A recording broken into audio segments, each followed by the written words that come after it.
Sage Bruhl, thank you for taking the time. This is a conversation I've been looking forward to.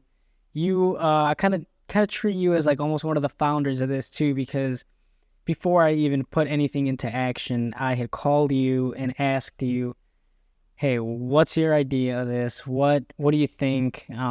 Conversations about sports with people in sports, going a little deeper. Life lessons and um, what went through your head at this time, like, versus this time, and what did you take from that turning point in your life or turning point in sports and applied it to your everyday life. So I have to thank you right off the bat. Thank you for, you know, bear with me and Yeah, you bet. You bet. No, I'm excited to have this conversation and glad that you are doing this. There's definitely I've enjoyed listening to the conversations that you've had and glad to be a part of it. So thank you. Thank you for what you're doing. awesome. So a little bit of background. I think you're going to drive a lot of this conversation. You always have great things to say. So I'll provide a little bit of background, then I'll let you do your thing. But we've met through Prep Baseball Report. Did some work for us. You went off, did some other ventures. Whenever you came back home, you'd do some more work at showcases and stuff like that. So that's how I got to know you. Um, Played baseball, played at Stetson, then went to JUCO at Madison College up in Mhm. Wisconsin. And then finished your career at the University of Richmond. You were in DC, back in the suburbs of Chicago, and now you're in New Jersey, right? Which I just Yep. learned maybe a week or two ago. Yep. What? So I want to start with your New Jersey move. Yeah, yeah. Well, you nailed that whole history, and I'm sure we'll get all into it. So props to you, nailed it. So anyone listen, I've jumped around. So if people are dealing with new moves, whether it be colleges or moves for careers or whatever you're moving for, just moving for vacation or something, I'm definitely no stranger to moving around. But yeah, what brought me to New Jersey is just a new job, as well as I'm here with my girlfriend of 4 years, so kind of taking next steps with her. But yeah, got here about 2 months ago and going well. I work in sales. I'm selling basically like fire panels right now, but no, it's going very well and enjoying, liking every minute of it and just taking it one day at a time. That's a great point. Like you have bounced around, kind of looking at your history, Hmm. whether it was schools, um, cities, where you work and stuff like that. And I feel like that takes a lot of, kind of going out on a limb. I don't know if I ever would muster up the courage to move across the country, not once, but you've done it multiple times. Where does that courage come from? Like I think there's a lot of people who would like to pack their bags and try something new and see what's out there. Sure, sure. No, I mean, I knew that I definitely wanted to see other places than Chicago. Growing up in Chicago, I absolutely loved it, and I did end up moving back there. But I'm very fortunate that baseball took me to great places, right? Like you mentioned, I started at Stetson University in Florida, for those of you guys that don't know, and then moved all the way back up to Madison College in Wisconsin, and then out to University of Richmond. So I was very fortunate that most of those moves in college, not, I mean, all those moves were baseball driven, right? So really just looking for a place to play, looking to get my education, right? I was fortunate to finish my bachelor's in still just 4 years, which, with all those moving around and all those credits transferred, I mean, it wasn't easy. I had to take a couple summer school classes and a couple semesters with five classes, the norm is four. But no, I think early on the drive was just hey, where can I play baseball? Who wants me? And now that I've gotten into my career, just trying to move up the ladder, get better jobs, get more opportunities, and also try to see, you know, more parts of the United States. So really that's where my interest has been. And you didn't necessarily ask this part of it, but one thing I want to mention about moving around for baseball, if anyone's listening, thinking about transferring, or maybe you're looking for your first school, right? And you're thinking about going far away from home. Man, baseball players are just everyone's cut from the same cloth, right? Like you could have different interests and you can have different backgrounds and upbringings, but at the end of the day, I think that every place that I went, and summer ball too, right? I mean, I played at three different summer ball places along the way too. You meet people that you have such commonalities with because you all play this game, you all love this sport, you're all out there trying to do the same thing. I mean, for me and everyone I played with, at some point we wanted to be professionals, right? And so I think having that commonality with people, it gave me assurance along the way that, yeah, you know what, maybe I'm going to a completely different city, a different team, 35 new guys, but I knew that at least I'll have some sort of common ground. I mean, really every place I went to, you come in with 35 brothers, right? If not more than that. And I think that's what drew me also to do the little bit of work that I did with PBR, with Prep Baseball Report, is, hey, I'm getting myself into, it was a part-time job for me, a group of people that I know are going to have commonalities with me, are all trying to do the same thing. So, I think gave a little bit more than what you're looking for there, but No, that was great. And baseball has been a big part, a massive part of your story. Um, when did you know that baseball you were gonna have a future in baseball? When did that occur? Was it kind of youth days? Was it high school? Because I think some people come across that at a different time. Some realize it early. Some realize it, some bloom late. When yeah, did that realization that you were gonna play in yeah. college? That's a great question. So for me, I'd say when I was going into my junior year of high school, so I used to play basketball and baseball in high school and love basketball, but kind of looked myself in the mirror, 5'11" guy, didn't have the hops, was a pretty good shooter, but said, you know what, I'm probably not going to make a career out of this, probably not even a college career out of this. So that's when I really focused on baseball. I did end up quitting basketball going into my junior year, and baseball was my sole sport. I was doing it, if I wasn't playing, I was training for it. At that same time, I was playing, on the travel ball circuit, obviously playing for my high school. Again, it was just doing it full time, starting to go through the recruiting cycle, which you're extremely familiar with working at Prep Baseball Report. And, just started to garner some interest too. So I'd say it was probably around my junior year, going into my junior year, that for me, the dream started to become a reality. Now, again, that was kind of just when the game was getting going. You know what I mean? When you're starting to talk to coaches, you're starting to go to showcases. Coaches are starting to show up to your travel games. The whole scene is starting. So for me, that's probably when things got very serious. And then, I mean, from there, it just every day was an opportunity to try to put yourself out there or to try to get better to again to make that dream become a reality. hmm I'm interested in this upcoming answer because I think Yep. it's different for everyone. You know, I don't know when exactly you started playing baseball, but I'm guessing it was pretty early on. hmm And this, I don't want to trap you with a question that maybe you can't answer or speak for everyone about. But when does the interest for your sport actually come in? Do you have to have some type of success to love the sport, or can you love the sport even though you might not have some success? So the reason I ask that is because, and I think you can love the sport and you can always be a fan even if you're not playing. But, when did that love start for you? hmm And did that start maybe after you realized, like, okay, I'm above average. I think I have a shot at this post high school. Like, when did that? And do you think that other people, other players, might have to have an ounce of taste of success to really drive themselves forward?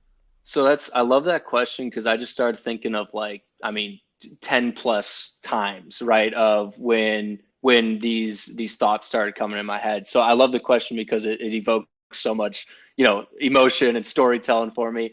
The first thing I'd mention is, I mean, I think I love the sport from a very young age, and I'm talking, from the moment I could walk, because I watched my brother play it. So you might not know, I got a brother 7 years older than me, and everything, all the interests that I came to have growing up were exactly what he had. So baseball, basketball, music, right? He plays the piano, I play the piano. So from a very early age, I just loved the sport because he loved the sport. And being 7 years older, he was much more developed and much more just ahead of the game than I was in all facets of life. So, and everything he had, I wanted in my life, right? But when you first asked that question, I actually thought about a time that I wanted to quit the sport.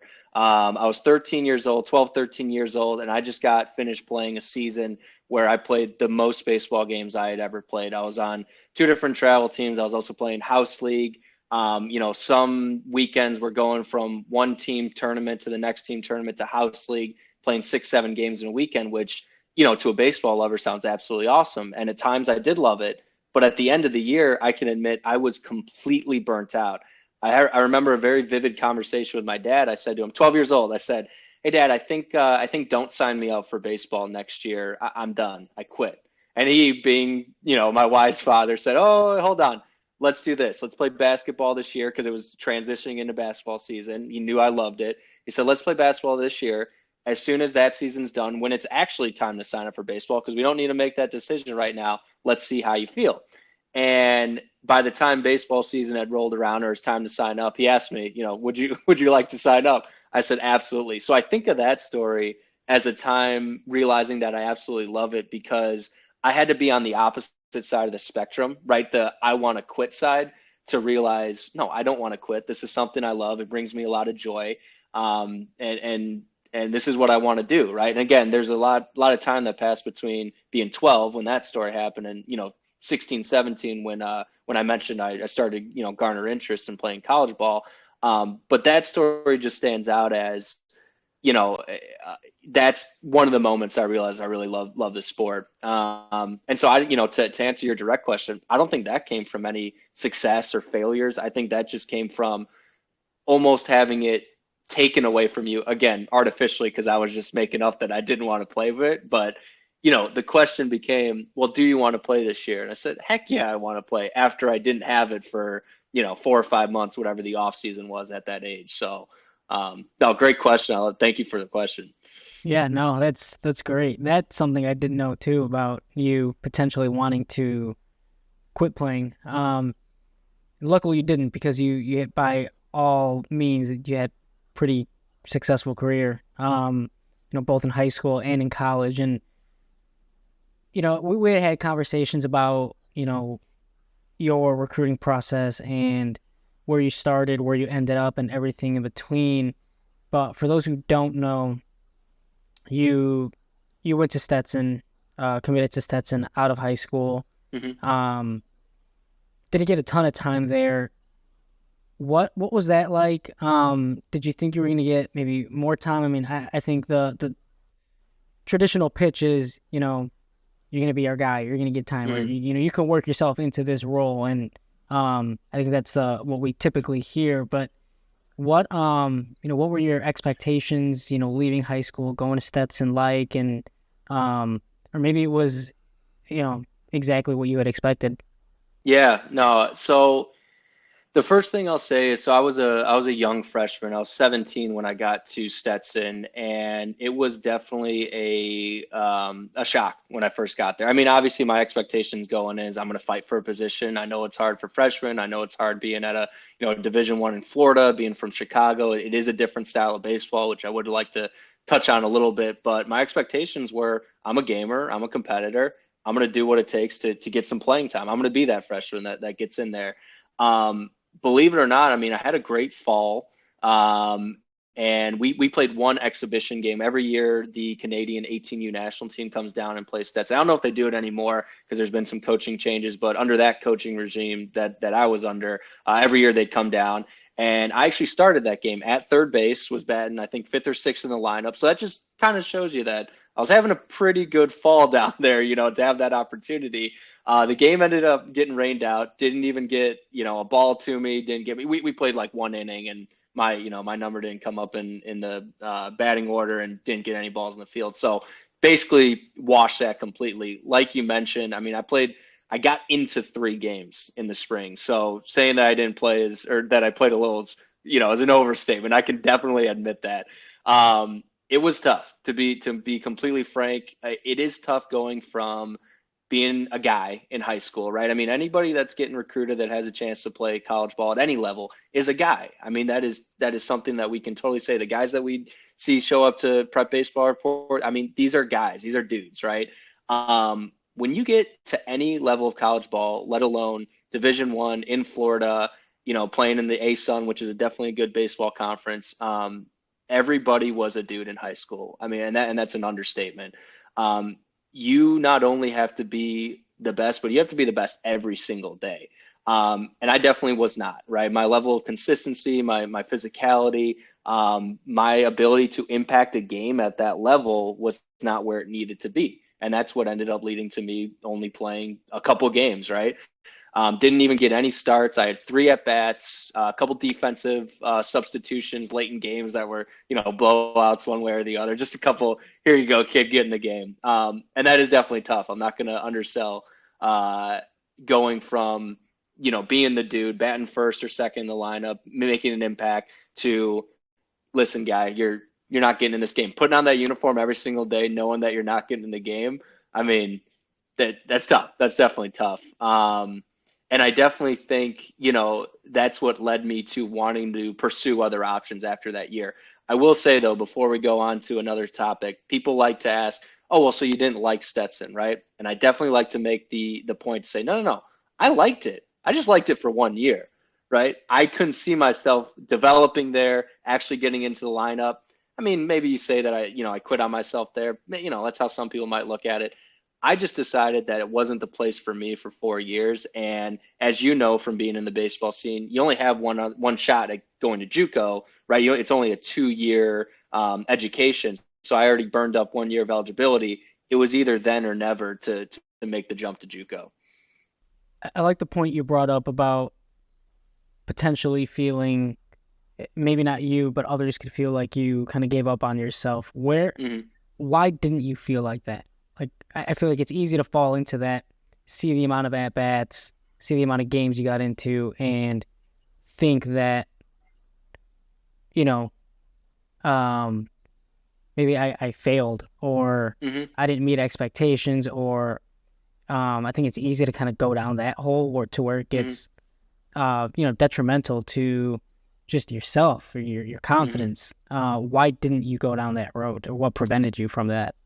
Well, I think failing would have been, or giving up would have been just quitting baseball completely, or in my eyes, staying there to wilter away. Now, yes, could I have stayed there and maybe earned some time, maybe the next year, junior, senior, absolutely. But again, for me, the succeeding or the opposite of what would have been failing was, you know what? I'm gonna jump ship. I'm gonna try this JUCO thing. There's a lot of unknowns to this as well. That's, and really ultimately how it all played out is why I don't think I failed, right? And there's definitely, I mean, again, not going to undersell it. There definitely were some emotional nights of feeling like it's not how I wanted it to go, right? It wasn't to expectation, but dude, pick yourself up and go, go figure something out. That's really just how I took it is, look, don't feel sorry for yourself, or feel sorry for yourself for 10 minutes and then spend the rest of the night, looking up what JUCOs are looking for guys. I will say, if anyone's listening going through the same thing, being a Division I kickback, I mean, I had, the world was kind of my oyster after that, right? You get looked at in a more positive light, even though it might not have worked out and you don't have stats at that Division I. JUCOs are out there looking for you. So, and whether it's right or wrong that you get looked at, maybe more highly regarded than a guy coming out of high school or a guy coming out of a different division, right? Maybe that's right or wrong, but I can definitely say that my calls got answered from coaches that I was looking at. Hey, are you picking up kickbacks? Are you looking for guys? How was your season last year? So for me, it was, let's not look at this as a failure. Let's look at this as an opportunity, right? Didn't work out here. Great. What's next? I still am young. I was 18 years old at that time. Thought I was pretty darn good at baseball and said, I have at least 3 more years to play here. Let's go figure this thing out. So Well said. Yeah, 100%. Yeah, not a failure, an opportunity. I like that. I like that a yeah, lot. yeah. You wanted to touch on the difference of styles of play. What did you see Oh yeah. down there than what you'd seen up here in the Midwest in the freezing cold? So honestly, that's a perfect segue to me, making the decision to go to JUCO in Madison versus, because I did look at some of the Florida JUCOs, which is absolutely stellar level of baseball play. What I notice is that, I mean, the Midwest definitely has a different style of baseball. So the reason being is we spend half the year indoors, right? So we're hitting off machines and maybe we're in shorts indoors and we're taking ground balls off the wood floor in the gyms. I mean, you know what it's like. You played high school baseball here, Some so blacktop it's when it's like just warm ex- enough. I mean, scooping off the snow, right? So how I describe it is the Midwest players are more grinders. Really, that's what we are. I mean, my jersey, if it wasn't dirty at the end of the game, like I thought I failed in a game, right? Now versus the Florida kids, they play all year round, right? So they're going to throw harder, they're going to look more smooth. They just have this like this suave look to them, right? I had played with a lot of guys from Miami that they just looked good, man. You know what I mean? And at the end of the day, could I hit a single just like they could hit a single? Could I hit a double? Yeah, I could, you know what I mean? But how they did it, it was a completely different style of play. And I will mention too, I mean, the competitiveness of their high school, I'd say it's a little bit more consistent. So I mean, some of my best friends in the world come from Florida. You know, I played with them at Stetson, and they come from Florida high schools. And listening to them talk about, oh, you know, we faced so and so in the regional, he's throwing 90 plus and all that. We got a couple of those from Illinois, right? But I mean, most of the time I'm facing in conference play in high school, you know, low 80s, high 70s, a little get me over curve. Like the level of consistency down there, it's again taking nothing away from my Midwest guys because that's the player I am and played some extremely competitive baseball at Madison, but it's just a little bit more refined down there. And you know, we're in the Midwest, we're just like, I don't care how it looks. If it doesn't look pretty, I'm gonna get it done. Down there, they're gonna look pretty in what they do. Yeah, you touched on it. Definitely played some competitive ball at Madison. Played for the GOAT of coaches, you know, The Davenport. goat. Yeah, Yep. touch on that JUCO experience because I'm interested. Definitely. So I'll mention before. So I looked at about 5 or 6 schools in Florida. JUCO. I was actually at the JUCO level. You probably know this. You basically can have open tryouts. You know, it's not like the Division 1 level where they have, you know, you have to show up to a showcase or a camp. I mean, the rules at the JUCO level, you can basically have one-on-one sessions with these coaches. So that's what I did after I decided to leave Stetson. It was the summer before I played summer ball that summer. I basically did a little tour of Florida. I went to 5 or 6 JUCOs that I set up tryouts at, and then the only school I went to outside of Florida was Madison College. I had a good buddy named Hank Shao who played at Maine South, and he played at Madison College the year that I was at Stetson. So I reached out to him because I knew he was at JUCO, but I had no clue where he was at or what his experience was like. So I just decided to reach out to him, and he had nothing but good things to say about Madison. So I ended up, you know, doing these private tryouts at about 5 or 6 JUCOs plus Madison College. And when I went to Madison, I met Coach Davenport. I said, this is the guy I have to play for. I mean, his level of respect for me, his vision for the team, you know, what he was rebuilding there. I mean, they have an extremely renowned team and program, but they were just coming off a year in their eyes, you know, wasn't a complete success. They didn't make it to the College World Series, which is, you know, it's crazy. Like they make it to the regional finals, but not the College World Series, so it's not a success. That was the level of you know the pedestal that he held his team, the standards, right, that he held his team to. That among many things, and I'd love to, you know, get into just you know what the impact he had on me as a coach. But I, from the moment I met him and spent that day with him, I said that's the guy I got to play for. So that's why I ended up going. You think about it, from Chicago all the way down to Florida, then further north, right? I mean, what crazy guy goes further north to play baseball? But that's what I did, and it really did end up working out for the absolute best. Had a really great year there. So Yeah, no, if we definitely drew like a map with some lines of where Sage Bruhl has been in his life, it'd be like, you know, a ton of zigzags, yeah, which is awesome. And I think a lot of people should experience just different places, different areas if they can and have the means to or have the drive to. JUCO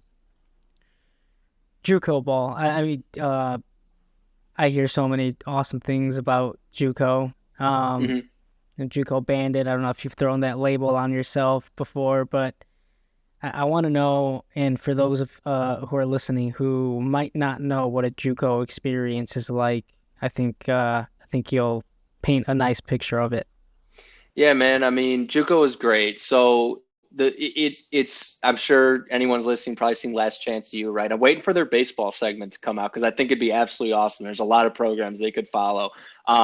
I think one of the biggest sentiments in Last Chance U that they get right is that you're there to leave there, right? You're not there because this is your end game. You're there. I mean, again, a lot of those football players and basketball players, they might be kickbacks, just like I was, right? They went to a program that they thought was their end game, didn't work out. Now they're here to refine themselves and get out of there. So they got that part absolutely right. Man, it's baseball 24/7. And you do go to class, right? Because getting your education is extremely important at JUCO to keep you eligible, as well as to transfer those credits to your next opportunity, especially if you want to go back to Division I, because there are rules and regulations to your grades that you have to follow. But besides that, man, it's baseball all the time. We would have, so being in the north, we lost about half the year, where in Florida and Arizona they're starting their year maybe early February. We would start our year late March, and we would actually go to Arizona for like 2 weeks and play these teams, these Arizona JUCOs that are already 25, 30 games into their season, right? So we'd have that trip, which is an absolute blast. And then by the time we come back, to make up for all that lost time, we play Saturday doubleheaders, Sunday doubleheaders. And most of the time we would get 9 innings in all that, for Saturday and Sunday. So you can just imagine right there, the days that we would have, game days would be wake up at 6:30 or 7, whether we either have to get on the bus and drive a couple hours, or if it's luckily a home game, we're there from, 8 o'clock, pulling the tarp off the field, setting up for batting practice, getting batting practice in, playing our game maybe at 10, right? Getting our 3-hour game in. Next game maybe starts at 2. That goes all the way to 6 o'clock. I mean, the sun's going down by then, right? Now it's time. Maybe you have to run some sprints after the game, or maybe even get a lift in. I mean, these are full days that you're dedicating to baseball.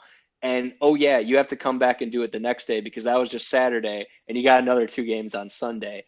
And so, the word grind gets thrown around. It is a grind. It's an absolute grind. But I think I speak for myself. I loved it, right? I loved that grind. There was nothing else I wanted to do from 6 to 6 or 7 to 7 every single day than be on that field, put on that uniform, and be out there. So Did you ever feel during your days at Madison that this wasn't where I was supposed to be? I know we kind of touched on it once we were on the Stetson topic, but were there ever moments where you thought, okay, this maybe isn't where I'm supposed to be because I'm at a JUCO? And you might have nah. had some friends, you might have, how social media is, we compare ourselves to others. We see our teammates at Stetson, or, I think you can have that mentality leaving Stetson, knowing that Madison was the right move for you. But once you're there, it could change, it could shift once you see everything else going on around you. It sounds like you didn't have that. For me, no. I mean, I love the question. For me, no, because just again, the way it played out.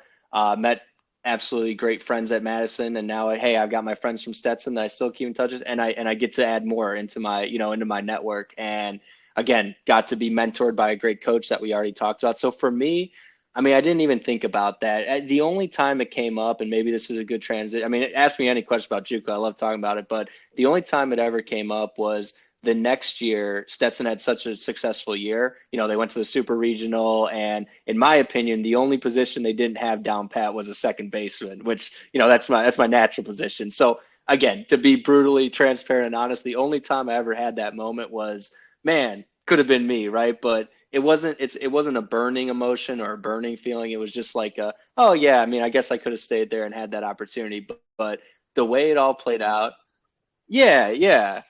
No, I mean, and again, for me, couldn't be more happy for my friends that were on the team, right? I mean, I still keep, and I know the experience they were having was absolutely phenomenal, right? And again, would I have enjoyed having that experience? Yes, but that would have meant, again, transitioning into now getting to Richmond, that would have meant that I wouldn't have met those guys, right? And I wouldn't have built those relationships and had those experiences that are absolutely, irreplaceable, right? So again, you like you mentioned, totally normal to feel that way. Like you mentioned, social media, yeah, you see a lot of that stuff. Like I think a lot of our generation gets stuck in that, which is totally normal to have that. But I think it's just as important and should be normal to get out of it, right? And to say, well, you know what? I heard something really recently. It's a little off topic, but it's a theory I've been trying to think about these last few days. So the burnt toast theory, right?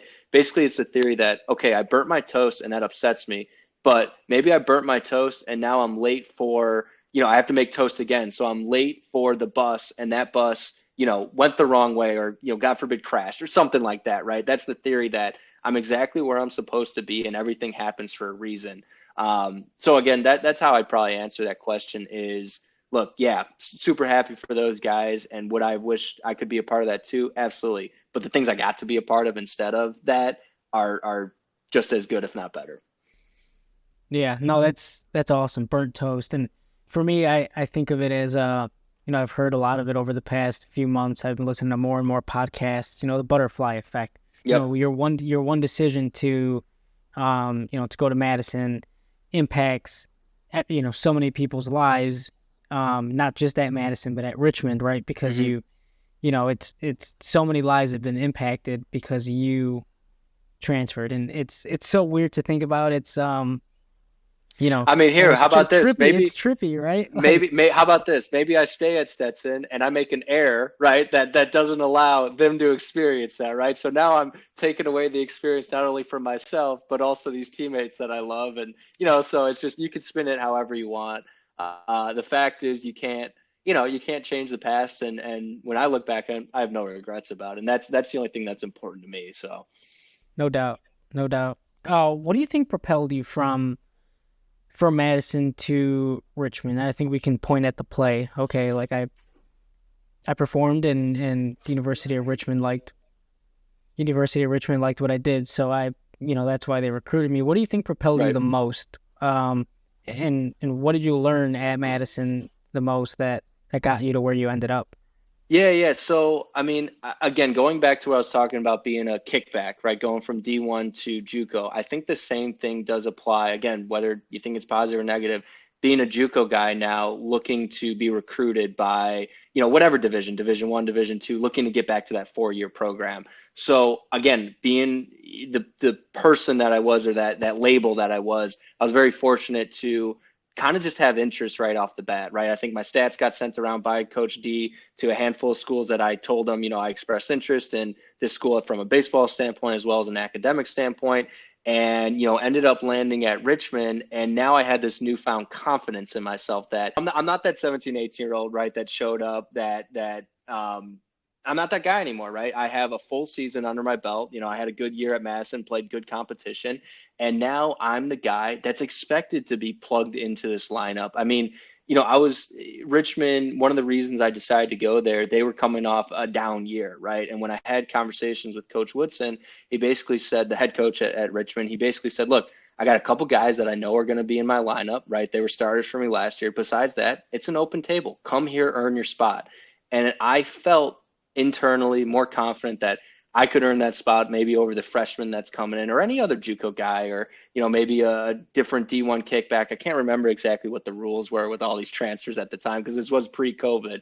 But to answer your question, it was a newfound confidence as well as a legitimately different player, because I did just have, I'm 2 years older now, so I've been hitting the weight room, right? I've been learning the game more, and I also had more game experience, a full JUCO season as well as 2 full summer ball seasons, right? And summer ball debatably could be better competition than I've ever played. You know what I mean? Played in the Valley League after my freshman year, and then the Northwoods after my sophomore year. The competition playing there, is probably arguably some of the best that I played over my entire college baseball career. So, I mean, and then to round out that answer, having to show up to Richmond and then actually, doing, walking the walk, right? Talking the talk, actually showing up that fall and having a very successful fall. I was fortunate enough to cement myself as a guy that should be starting, come springtime. So it's not only that confidence, but also implementing it and just being the guy that you think you are. So. Hmm. Did you feel like a different person? You said you had some newfound confidence. You weren't, that 17, 18-year-old kid anymore. Did you feel different personally, like you were a different person? Yeah, 100%. Again, I think it's some of it's the attention that you get right from the coaching staff, and some of it from your teammates and all that. Them asking, like, oh, you come from JUCO, oh, you know what I mean, oh, you're because again, you're not a freshman anymore, right? You're like, freshmen have these connotations, and look, some freshmen get in the lineup and they succeed, and they're absolutely supposed to be there, right?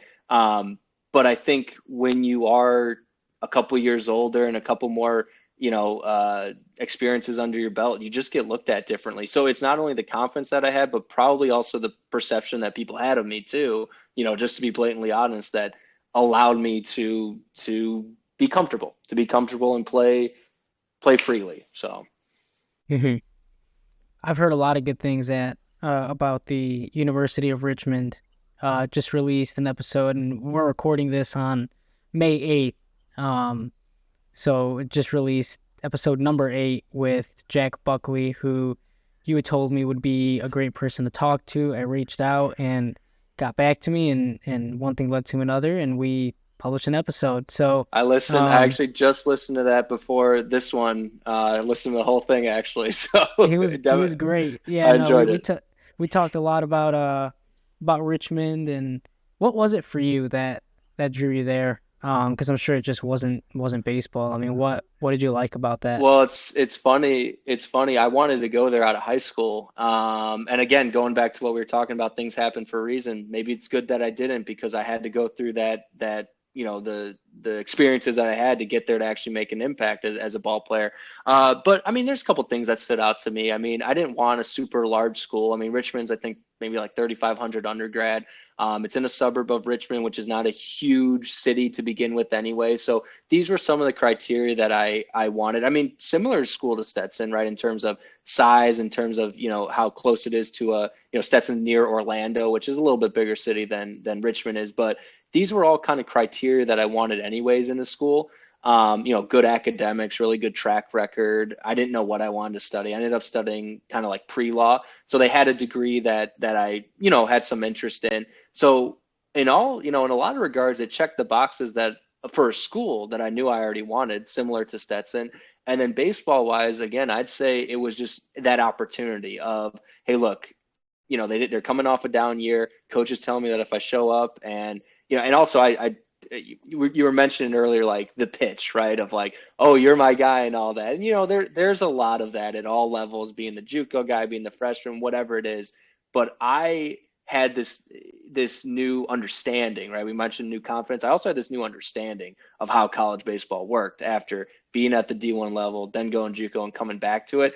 So I looked at their record. They had a down year. I looked at some of the guys' average and their production, all that, and I said, yeah, look, these are the guys I'm going to be up against, but I also trust myself to cement myself in that lineup. So I think, from what I mentioned academics wise and just, the type of school it was, as well as the baseball situation that they were in at the time, I believe that it was the right fit. Because, there was another A10 school I was looking at, St. Louis, but the difference there is they were coming off a championship. And when I talked to the coach there, he said, I got 8 starters, right? I got my pitcher, obviously. I got eight fielders, right?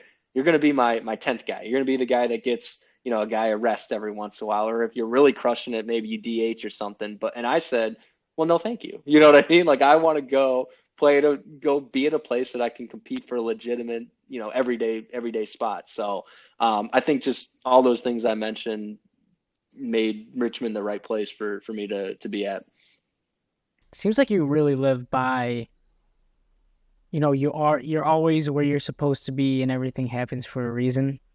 Do you live by that sentiment? I mean, look, I'll say there's no reason to dwell in something that happened and you know what I mean and think why did this happen? Like, okay, well, whether it did happen for a reason or not, it happened. So just what's next? You know what I mean? So yeah, accept it. Yeah, accept it. Hey, I want to tell a quick story that on that note about being at Richmond and wanting to go there out of high school. So the year I got there, there was a coach that had just left, Coach Tyner. He went to Towson and he got the head coaching job at Towson. I didn't know the guy personally, but he was the recruiting coordinator when I was in high school, trying to get to Richmond. Right? Everyone who's listening knows what it's like. You're sending videos and you're sending emails and you're getting on the call and you're trying to send them your schedule and all that stuff. So I was doing this to many coaches, one of them being Coach Tyner. And that year I got there, my junior year, we played Towson at home and we ended up sweeping them. I was in the lineup, had a really good weekend. And Coach Tyner comes up to me and he says to me, he shakes my hand. He goes, "Hey man, great weekend. Would have been great to have you here a few years ago." And I'm thinking in my head, come on, man, you did not just say that to me. Like, check your email box. You got emails from me. but again, so it's kind of a funny story. And I didn't say that to him. I said, "Hey, appreciate it. Great playing you guys. Best of luck this year." Um, but I mentioned it a little earlier. Like, I'm probably not making an impact in that game had I not gone through the experience that we talked about, right? Maybe I am sitting on the bench because I come in as a 17-year-old. I'm not ready. I don't have the confidence. I don't cement myself as a player. So it was definitely, I mean, I'm sitting here 4 or 5 years later, whatever it is. I remember that. But, I kind of joke about, oh, well, come on, man. I could have been here. That's on you kind of thing. But I don't see it that way because I probably am not in that position if I don't go through what I went through. You had a great, really good career at Richmond. Kind of going through the stats, and you played in a lot of games, nearly every game. I think one might have been your senior year. I think you had played, if I remember correctly. You played in every game, but started. I think it was like, you'd only not started one game, but I think you'd entered at some point. So I have some theories. Maybe you were on some academic probation. No, I'm just kidding. No, no,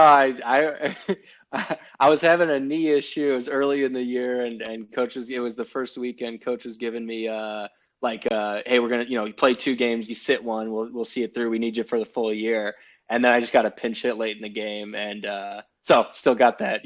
It appeared in every game there. So Yeah, I was wondering. I was like, okay, you started in every other game except this one, but still entered. So I was. they were starting to lefty too. I notoriously didn't hit lefties all that well. So hey, we'll give Sage the day off here. So yeah.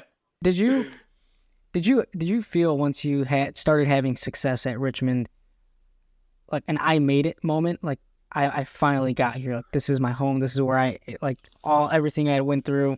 It was for this. I made it. I'm here.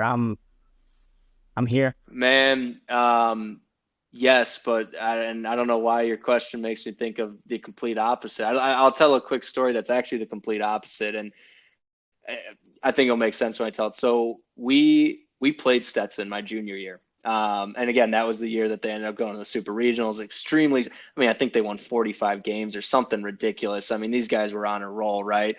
And so, again, to bring you back to it. So we played them early in the year. So coming off my JUCO year, go to Richmond, and Stetson's on our schedule, right? So for me, I'm thinking this is my I made it moment, right? We're playing at Stetson. I'm gonna go back there. It's not the same coaching staff, but a lot of the same coaches. It's my boys that I'm playing against. I'm gonna tear it up, right? I mean, like the scene is being set. And Tino, I had the worst weekend of my entire baseball career, hands down. Like hands down. When I reflect on it, I almost want to erase it from my memory because it was, I mean, 0 for 3 with 3 Ks. The team got crushed. We got crushed. Like, because they were a solid team. They weren't the kind of team to beat you 12-0, 13-0. They're kind of team to beat you 3-1, 4-0. So you're always in it, but you just can't scratch any across. They're going to scratch a couple by bunting and stealing a base, and their staff was just ridiculous. So, I immediately thought about that time when you asked that question because I wanted that to be my I made it moment, right? I come back home, I pop a couple out of the ballpark, or I have some big hits or some big plays in the field, whatever it is, and I get to, pump my chest and look across and say that, you could have had me and you let me walk away. I didn't have that. Like I had the complete opposite. So, that story comes to mind and I that's definitely a powerful weekend in my life. But to answer your other question, put it into a positive. Yeah, there were definitely some I made it moments. I mean, I think just every day was an I made it moment. You know what I mean? Like going into the locker room and seeing your nameplate and putting on that uniform and showing up and hearing your name called, right? And running out there, national anthem. I mean, every moment was like an I made it moment because I did, right? I got back to that level. I think for me, going to JUCO was a lot about like a pride. I got to get back to that level. And look, if I had gone Division 3 or D2, like I still would have had a huge level of pride to my career because I still would have felt like I made it. But there was a little bit of I got to get back to this level and play against these same teams that I was sitting on the bench for, and I actually got to play against the team that I left and didn't end up working out that weekend. But it's there were definitely some I made it moments for sure. What have you taken from kind of every stop? Is there something that stands out from each stop that kind of started the building blocks for the end of your career or even who you are now as a person? Were there lessons you learned along the way that became the foundation for who Sage Bruhl was in his senior year or even junior year, or who Sage Bruhl is now as a person in 2023? Yeah, no, absolutely. I mean, a handful of things. I'd say, one of the things that I know now being, having baseball out of my life, competitively and being in, the business world, I'm in sales, right? Putting in full days, right? So we were talking about at JUCO, going 6 a.m. to 6 or 7 a.m. to 7, right? And knowing that, okay, I put my stamp on this day as a success because I showed up and I did the work, right? And I definitely carry that into my business world, especially early on, right? When you're first starting to try to solidify yourself in sales and, depending on what industry you're in, it can just be a lot of effort, right? You do need to know some technical skills and you got to, maybe learn some skills in 101s kind of thing. But at the end of the day, it's just showing up. Whatever job you do, is just showing up. I definitely realized that my very first job that, 12-hour days was not the like the norm. You know what I mean? So if I put in these 12-hour days or even 10-hour days or 9-hour days, like you're doing more than your peers, and slowly but surely you will propel yourself above them and move up and get that success that you want to, in your career. So that's definitely a lesson that I took with me. And that's why, I mean, I love, if I ran a business one day, not nothing against non-athletes, but I'd be hiring athletes, right? Because I know what they did every single day. I mean, a college day, a college athlete's day is not an easy one, right? And again, nothing against people that didn't play. Everybody, if you keep yourself busy, I respect the hell out of that. But I do know what it's like to wake up early, go get a workout in, go eat, go to class. Hey, here's another practice. You know what I mean? And you just keep going one thing to the next until the sun goes down and, you lay your head down and you do it again the next day. So that's definitely, what I've taken into my career and what I learned on a ball field for sure. And that's 100% well said. And I think even applying that to me, when I first started this podcast, if you asked me the end point, how do you publish, not even just set up the microphones, the meeting link, if you just asked me the end, like the very final result, like what is the last thing you need to do, I wouldn't have known. But I didn't need to know because I hadn't even recorded the episode. I hadn't even set up the interview. I hadn't even got my questions together. So just taking it step by step, just showing up, okay, set up the interview. Now I'm going to ask the questions. Now I know how to record. Yep. And now I know how to publish, right? Because I did all those things and it got me there. I didn't need to know the last step because I didn't even get to the first step yet. Yep. No, I'll mention, I mean, like I mentioned, I've been in sales. I've sold a couple different products. And when you start a new job, just like I did, I don't know a lot about the product. I'm just being, hand up. I don't know a lot about what I'm selling. But the best line I do know is, Mr. or Mrs. Customer, I don't know, but I'm going to go find out. Give me a few minutes. I'm going to go find out. Call them back, email, follow up, right? So it's just showing up because most of, again, it's talking about my current role, they're just happy that someone answers the phone or emails them back, right? It's just, that's the bare minimum. And when you realize that, then you realize, okay, I could do this, right? I can absolutely do this because if they're already pleased with me just for answering, hey, how pleased are they going to be when I come back with the real answer, right? With the right answer, not just a response. So, and that's such a common theme. It's yeah. such a common theme with people that I'm talking to that are successful. If you're listening to this now, you've already listened to an episode with Remy Monahan, my classmate. She's a news reporter and anchor. And, she told me she got her first, full-time job as an anchor, sports reporter. She didn't know how to do half the things that she was required to do, but she figured it out along the way. And That's right. She learned, and she didn't need to know that last step, like I said, because if you just focus on that last step, that final result, and you don't know what it is, you don't know how to get there, then you'll never start. Yep. But no, it's such a common theme that I'm learning from a lot of people that I'm interviewing. It's show up, it's take care of what needs to be taken care of now, and Yep. you'll figure it out, man, because it's kind of who we are. We'll figure it out. And I think too, just my personal opinion is being willing to admit to like, hey, I don't know, right? I don't know, but I will go find out, right? So just like your friend, like, hey, I don't really know what I'm doing, but I'm still going to show up. I'm not going to let that fear of not knowing, not allow me to get up in the morning, that anxiety. Cause hey, look, I definitely know what it's like to be anxious, right? Like I know a lot of people our age, like, and a lot of people in the world have anxiety and all that, but don't let that fear of not knowing, I'm paralyze you. That's the word I'm looking for. Paralyze you from just look, be honest with yourself where you're at. And then after someone does teach you or you do find out one or two times, like learn it, right? And remember it and retain it. So I just want to make that comment that it's totally okay to not know. But once you go find out, like retain it, retain it and know it. And now you do know. And now you can go teach someone else about it. So Yeah, that's awesome, dude. That it's so realized too. But did you have any of those moments at Richmond? Because again, I look at the stats, I look at the box scores, and from the outside looking in, it looks like okay, Sage did pretty well for himself. But I think if you did have any of those moments, I think it's important to share those, right? Because we don't we that's all I have is the box score, right?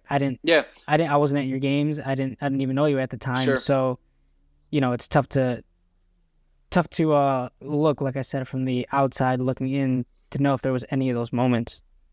Yeah, I mean, so I'll mention, I don't think it was my senior year. They threw me at first base because they had a first baseman go down. The way the depth chart worked out, they felt more comfortable throwing me at first base and throwing our backup second baseman in. I was playing second my senior year, and that was probably a moment of like, hey, I've never played first in my entire life. I don't really know what I'm doing out here, but I'm gonna go find out. I'm gonna go find out, right? And I remember from about Coach Nate Molberg, right, from Jack's interview. He was our infield coach as well as the recruiting coordinator there, and we just spent I think two practices before the upcoming game because we kind of knew earlier in the week first baseman's down. Who are we going to put there? And we just went out there and did a bunch of drills. And he told me, I know how to play first base because I love the game and I know the game, but I don't know, how do you put your feet and how do you all this kind of stuff. And, oh, you got to remind yourself of cutoffs and all that kind of, bunt defenses and stuff. So that's probably an example of like, look, I've never done this, but I've actually probably never done this since Little League, since 10U, right? I played first base. But I'm just going to go out there and do it because that's what the team wants and that's what the team needs on this particular day. So, I mean, after that, I was trying to, get time on the mound and get time behind the plate and get time in center field. None of that flew with the coaching staff. They're like, hey, I was like, hey, if you put me at first, I can't play any of these positions. Come on. It's awesome, man. That's a great story. What else have you taken from baseball that you apply now? I mean, like I said, Yeah. living in New Jersey, and you're a creative guy. You were, maybe still are, making music. You play the piano. Like, I think all that stuff is awesome. You sound like a hmm well-rounded. Did any of those things maybe come from baseball? Like, whether it was or just life in general? Like, what have you taken from some of these moments, big moments in your early life that are now key factors into who you are today? Yeah, that question makes me want to comment on, especially the team that I had at Richmond. One thing that I noticed, and this is definitely rings true of my team at Stetson and Madison too, but Richmond, I definitely noticed this. Everybody on the team had baseball and something else going on also in their life that they were passionate about, that they loved, that they were into. For some people, it was they're into the business school, right? And they were doing little small business ventures. For me and a lot of other folks, music, right? Like you mentioned, I love playing the piano, producing music. We had a couple other people on the team that were either singers or, played the violin or did choir. You know what I mean? They were into it. And a bunch of other hobbies. And so, to answer your question, what I take away is like, look, hey, for everyone listening, have your sport, have baseball. The lessons you learn and the people you meet, absolutely fantastic. Don't lose sight of something else also, right? Because at the end of the day, sports do end for all of us, right? And you can still keep them in your life. I mean, there are ways that I keep baseball in my life, just like, coming over and working for PBR from time to time.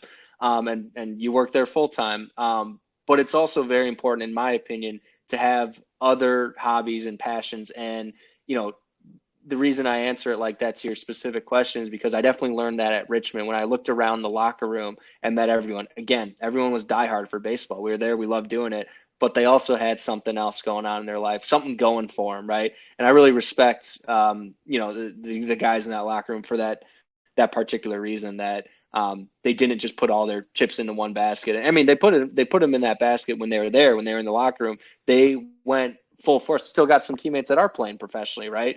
But even those guys, they have something else going for them. One of my best friends in the world, I could try to get him on the podcast, Kyle Schmidt. He plays for the Twins organization. He's a catcher, and he also has a small business on the side selling a little catcher tool, right? And so it's like, man, this is so cool. You're multidimensional, right?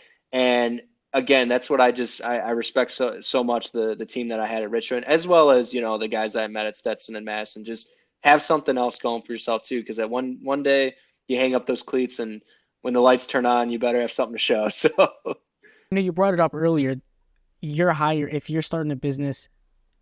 Maybe an athlete's resume is going to get pushed to the top, and now couple it with an athlete who also has other passions and is pursuing other things, because it's not that they're just doing other things. It's making the time. It's prioritizing. It's the time management. Oh, yeah.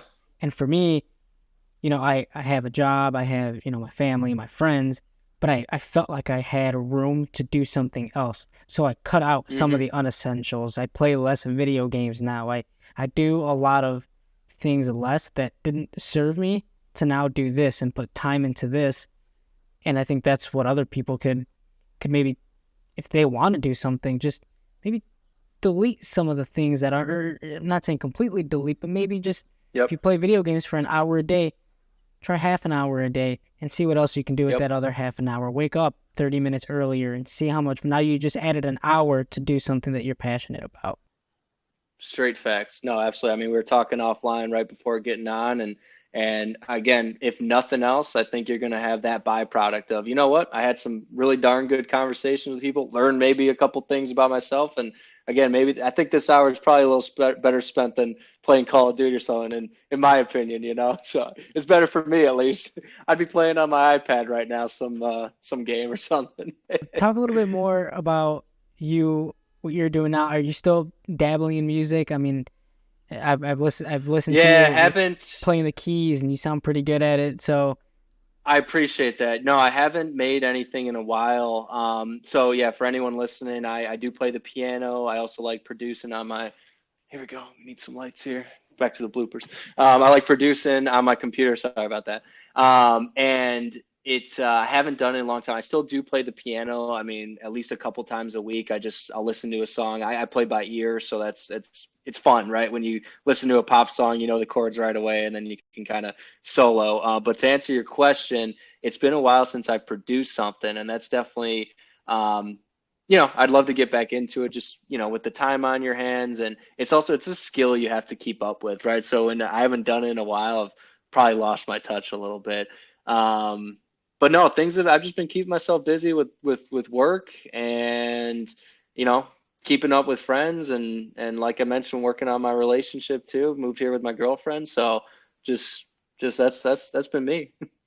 Two more for you. One that I always ask at the end of interviews, and one that I'm going to try out with you today. Sure. So, is there a question that you would want people to ask you? Because I know in my experience, I was a wrestler, and I didn't qualify for the state tournament my senior year, which was like the ultimate goal for me, just qualify for the state tournament. And I didn't, but I was state ranked. I was really good. I had, every wrestler I lost to turned out to be an All-American in college, whether it was at the Division I, Division III level. So I didn't lose to many people my senior year, but the ones I did eventually turned out to be. So I think the question, and maybe it's stroking the ego a little bit, but I would want someone to maybe just ask, oh, maybe, you wrestled and did you qualify for state? No, but like I would want them to ask, okay, what did you do? Like, what did you accomplish? Because I feel like I did, but I can't just push that in there because it just sounds, it sounds selfish. It's, oh, but hey, just so you know, I did this though. Like, um, I would like to share the successes instead of the, Right, the what I didn't accomplish. right. What's a question, and it could be completely off of maybe even the sports topic, but what's a question you wish when you're shooting it with your friends or people you just met or people you're networking with, maybe clients, customers, you guys are just talking as people, Mhm. casually. What's a question you want people to ask you? Well, I think of, I recently got done doing a lot of interviews for new jobs, right? And I loved when it is baseball related when people would bring it up, right? Because I'd put on my resume, obviously my work experience as well as, hey, captain of, Richmond baseball 2018, whatever. And I love when people would ask about it because it allowed me to speak openly and freely about my experience as well as relate it to how I am in the business world and what you're going to get out of me when you do hire me, right? So, however they would phrase it, I loved when, and honestly, I'd try to get it in there if they didn't ask me about it. They'd say kind of like you're saying now, what's one thing, and I'd be like, well, I'd love to touch on my baseball experience because I do have the confidence that I mean, it's what I was doing all day, every day for 4 years, right? I didn't have the internships on my resume. I didn't have these certificates. A lot of things that people that maybe aren't playing sports spend their summers doing, which is again absolutely fantastic. It's got to do something, and you better do that than nothing and play video games, right? So when they do, when they ask me any sort of, so tell me about your baseball career or something, and again, I almost like it more in that professional setting because I like relating it back to, well, look, you're not going to have the internships from me, and you're not going to have maybe the career track that you might want out of this position, but I know for a fact what I've learned on the ball field, it does translate to what you want, in this job. So that, any baseball related question, it just allows me to talk freely and openly about myself. And yeah, maybe share some of those successes that you just mentioned. It's like, hey, I want to toot my own horn a little bit and say I did that, right? And share my story. So thanks for allowing me to toot my own horn and share my story here tonight. Yeah. One more that I always ask at the end, it's what makes your story unique but also relatable, also Sure. achievable for someone who wants to end up where you've ended up, playing Division I baseball or even or just playing college baseball in general, having different passions, different interests, being able to have the courage to move cross country multiple times. What makes all that, the whole Sage Bruhl story, unique but also relatable, achievable, that anyone can do it? Yeah, absolutely. Thanks for the question. I mean, unique because it's not traditional in the sense, right? I mean, we talked about it bouncing around to a lot of different cities, meeting a lot of different teams, playing a lot of different positions, playing for a lot of different coaches. That's not the unique route, right? I think if you had to look at statistics, you probably get the majority of people going to their 4-year school, staying there. And again, that's fantastic for those that do that. So it's unique for that reason. It's relatable because hey, I know millions of people out there that play the sport that want to do this, right? That maybe have had setbacks or whatever, have had failures or however you want to call it, right? So it's relatable in the sense that I look at me. I'm just a normal guy here, man. I'm not like I'm just after this. I'm gonna go up, have a glass of water, go to bed, wake up, and do work tomorrow. So it's relatable in the sense that, man, I'm just a guy out here. So anyone listening, if you do, have some relatability from this story, if you want to get my number or something from Tino, I'd love to help you out. Especially if you're an athlete looking to get into sales, I want to help you out. It's been very good to me, and I know it'll be good to you too. Perfect. Sage, thank you again for taking the time. Like I said, you were a co-founder in this. I called you once I had this epiphany of this idea back in February or something. You were probably the first, second person I called. So thank you. This feels awesome to get to know you a little bit more. And yeah, I look forward to staying in touch because I'll be hitting your phone up like I usually do. So You bet, man. Hey, it's my pleasure. Thank you for taking the time for doing this. It's been fun listening to the conversations. Looking forward to seeing who you have on next. So thank you, and we'll talk again soon.